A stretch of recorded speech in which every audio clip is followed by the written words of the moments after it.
Họ quay được video clip là quay camera nhìn thấy bà sang đường ấy, thì kiểu là bà tập lái xe máy đó mà sang đường không chú ý gì cả.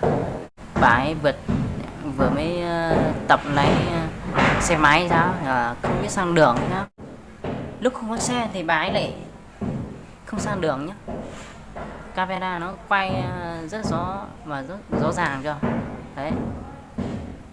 Lúc mà có xe thì bà ấy lại sang đường, sau là cứ đi từ từ như này thì có một ô tô chạy nhanh vào ngay bên cạnh, sắp đâm trúng bà ấy rồi, nhưng mà có một ô tô đằng sau ấy, thì nó không nhìn thấy gì đấy, không nhìn thấy gì, do là bà ấy cũng vượt qua đi ô tô, một cái ô tô rồi, có cái đằng sau không chú ý gì cả và cũng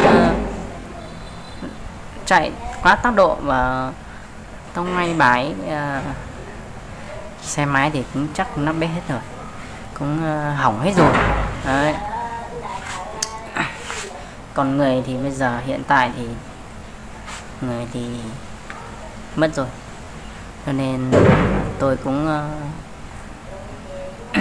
chia buồn cho cái gia đình đấy, gia đình của chị ấy, nên mong linh hồn của chị ấy siêu thoát. Đấy, cảm ơn mọi người đã xem video của tôi. Nhớ đăng ký kênh tôi và nhớ nút chua hộ tôi.